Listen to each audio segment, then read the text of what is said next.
ነገ የራሳችን ስላልሆነ ነው። ነገ የማን ስላልሆነ ነው? ከቃሉ ጋር ናቸው እግዚአብሔር ልጅ። ነገ የማን ስላልሆነ ነው? ነገ የእናንተ እንደሆነ እርግጠኛ የሆነ ሰው በዚህ መካከል አለ? የለም። ነገ የኛ ስላልሆነ አትጨነቁ አለን የእግዚአብሔር ልጆች። ዛሬ የእያንዳንዳችን የጭንቀት መንስኤው የእያንዳንዳችን ጭንቀቱ የሚፈልቀው የእያንዳንዳችን የምንጨነቅበት ጉዳይ ነገ ሆኗል ክርስቲያኖች። ነገር ግን ነገ የማን ነው? ነገ የማን ነው? ነገ እግዚአብሔር ነው። የኛ መቼ ነው? ዛሬ ብቻ ነው የኛ የእግዚአብሔር ልጆች።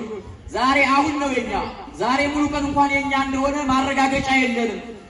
ሙሉ ቀን እንደምንውል ቀኑ በሙሉ የኛ እንደሆነ ምን እንደምንሰራ እኛ እናውቅም። ማን ያውቃል? ማን ያውቃል? እግዚአብሔር ያውቃል። እኛ ግን አናውቅም። ስለዚህ ስለ ነገ የኛ ስላልሆነ አትጨነቁ አለ። ለዚህ የቅዱስ ማቴዎስ ወንጌል ምዕራፍ 6 ከቁጥር 34 ላይ ለነገ አትጨነቁ የቀን ድካሟ ለራሷ ይበቃልና በማለት አምላካችን